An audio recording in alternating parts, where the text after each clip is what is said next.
Hello and very warm welcome in CBSE Maths with Akhil YouTube channel. This is Akhil and here I am going to solve exercise number 4.5 of class 12th NCERT. बहुत ही अच्छी exercise है, बहुत ही important exercise है। Question number one में हमें adjoint find करना 1 2 3 and 4। एक matrix given है। क्या गिवन है? एक मैट्रिक्स गिवन है और इसका एडजॉइंट फाइंड करना। एडजॉइंट क्या होता है? एडजॉइंट ए, अगर किसी भी मैट्रिक्स का एडजॉइंट ए निकालते हैं तो A11, A12, A21 and A22, this is the adjoint of any matrix.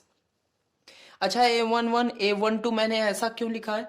क्योंकि मैंने डायरेक्टली इसको ट्रांसपोज कर दिया है। ठीक है, अभी देखते हैं इसको कैसे फाइंड करेंगे। यहाँ पे A11 क्या है? A11 यहाँ पे कोफैक्टर है 21,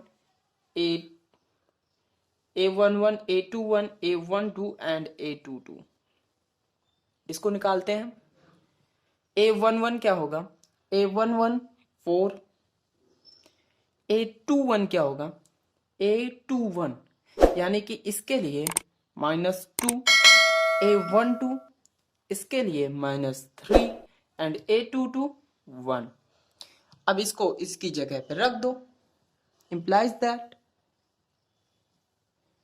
4 -2 -3 एंड 1। इसकी मैंने एक शॉर्ट ट्रिक भी बताई थी। क्या थी वो? कि अगर मुझे 2x2 मैट्रिक्स का एडजॉइंट फाइंड करना हो तो क्या करते हैं, ये वाली जो डायगोनल है इसको इंटरचेंज करते हैं और ये वाला जो डायगोनल है इसका साइन चेंज करते हैं। ठीक है, यहाँ पे देख सकते हो इसको इंटरचेंज किया गया है और इसका साइन चेंज किया गया है। Question number solve. अभी 2 पे आते हैं। क्वेश्चन नंबर टू में भी एडजॉइंट ही फाइंड करना है।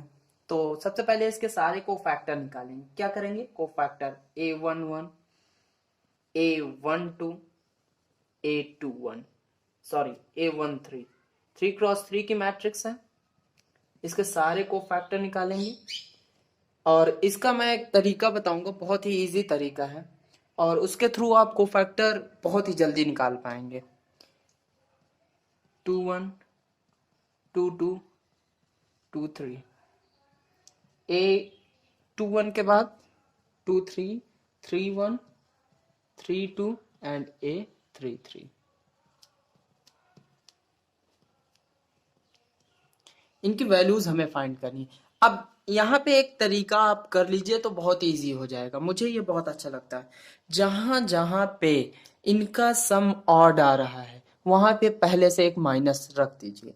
यानी कि जैसे यहाँ पे 3 है तो इस पे माइनस रख दीजिए, इस पे माइनस रख दीजिए, इस और यहाँ पे अगेन एक माइनस रख दीजिए। अब डायरेक्टली इस पे कैलकुलेशन कीजिए। देखिए A11 इसको निकालना है हमें। क्या करना है? इसको निकालना है। 3 1 जा 3 एंड -0 यानी कि 3। इसके लिए क्या करना है? अब ये वाला रो एंड ये वाला कॉलम 2 1 जा 2 एंड माइनस माइनस प्लस 10 यानी कि 2 1 जा 2 एंड 10 यहां पे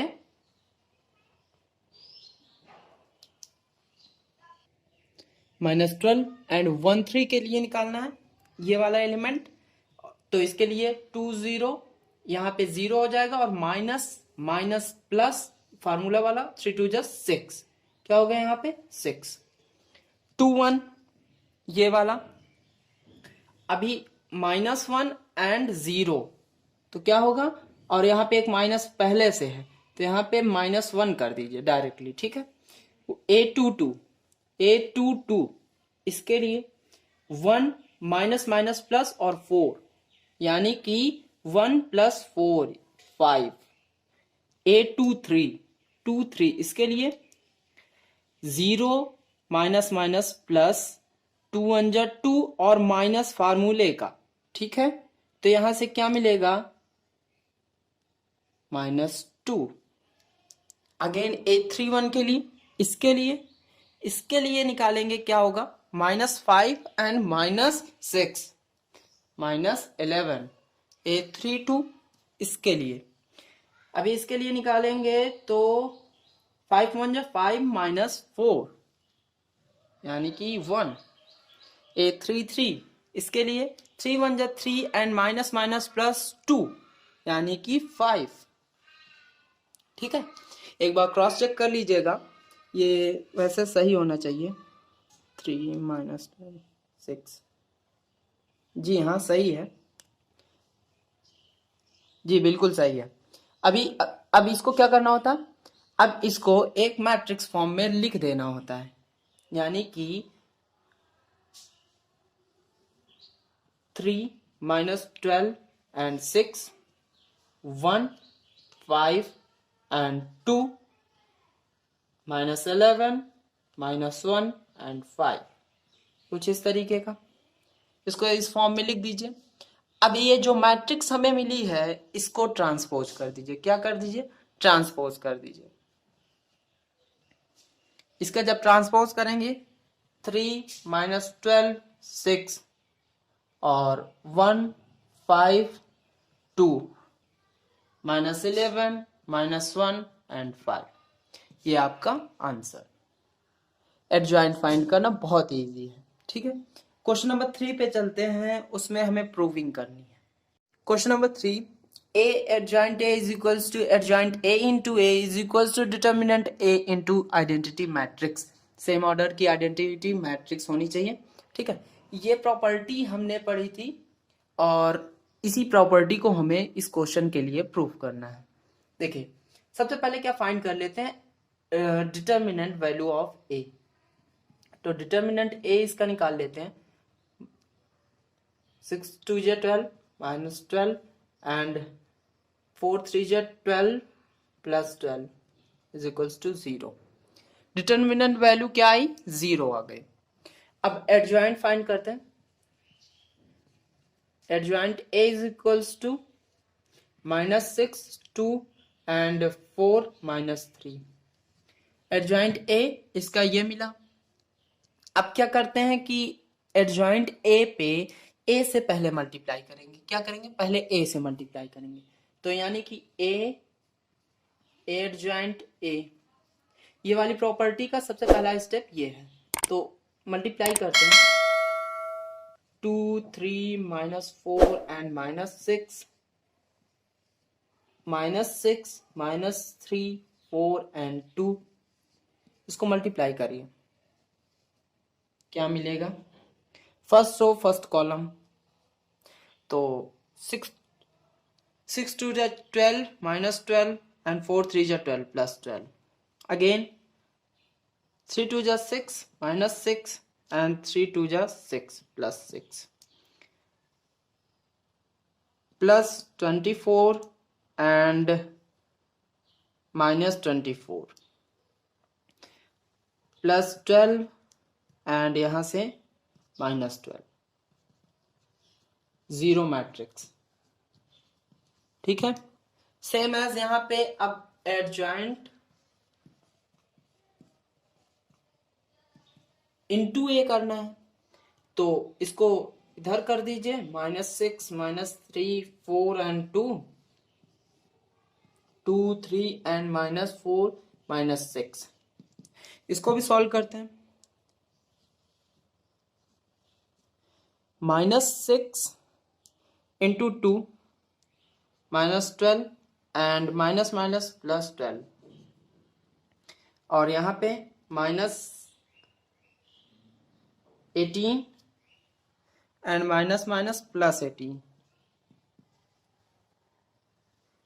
8 एंड माइनस 8, और यहाँ पे 12 and minus 12।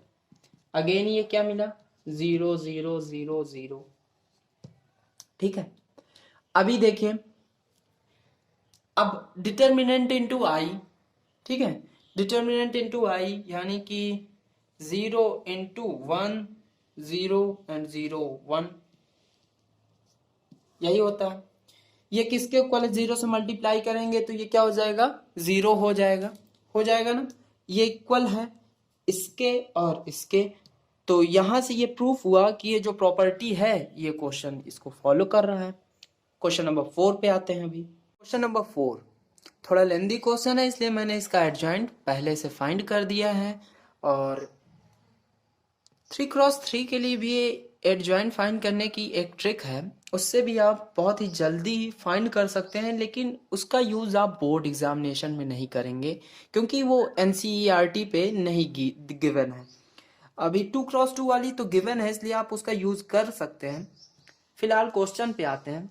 Determinant value of ए, हमें ऐसा रो या ऐसा कॉलम चूज करना होता है जिसमें मैक्सिमम नंबर ऑफ जीरोज हो, तो उसका एक्सपेंशन बहुत ही इजी हो जाता है। ठीक है, यहाँ पे देखिए कोफिशियंट क्या है, -1 होगा इसका, और इसके जो पोजीशन के लिए एक वैल्यू आएगी, यानी कि जो यहाँ पे -1 की पावर i प्लस जे होती है ना, तो i प्लस जे क्या होगी, यहाँ पे -1 की पावर i प्लस जे एक ऑड नंबर होगी, इसके लिए भी एक -1 आएगा। ठीक है, ये पोजीशन वाला -1 और यहाँ पे -1 ये वाला, और इसके लॉन्ग एक्सपैंड करेंगे तो यहाँ पे 3 3 9 माइनस एंड 2। ठीक है, और बाकी का कोई एक्सपेंशन करना नहीं है क्योंकि यहाँ पे 0 0 कोफिशिएंट है, मल्टीप्लाई करने पे 0 मिल जाएंगे। और यहाँ से मुझे मिलेगा, यहाँ से क्या मिल जाएगा, +2 11, इसका आंसर 11, यानी कि डिटरमिनेंट वैल्यू 11 मिली हमें। ठीक है, एडजॉइंट यहाँ पे गिवन है। अब क्या करना है कि सबसे पहले एडजॉइंट a इंटू ए करना है, इसको करते हैं 0 -11 and 0 3 1 -1 2 8 and 3 और 1 -1 2 3 0 -2 1 0 and 3, इसको मल्टीप्लाई करते हैं।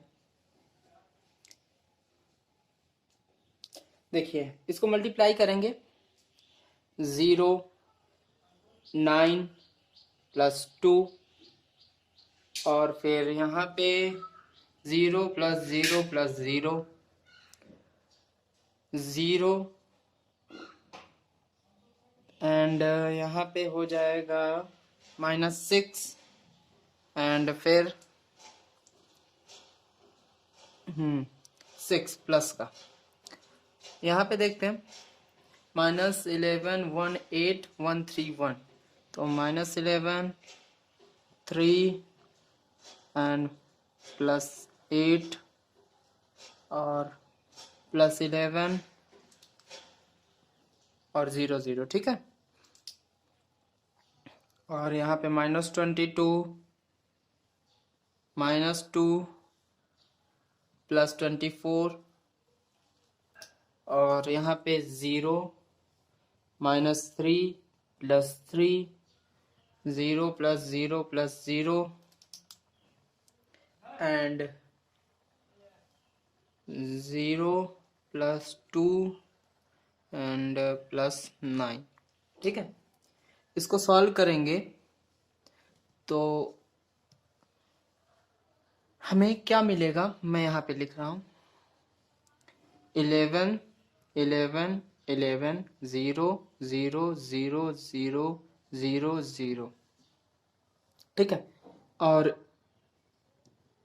अब अभी एडजॉइंट इंटू ए निकाला है हमने, अब ए इंटू एडजॉइंट निकालते हैं, ए इंटू एडजॉइंट।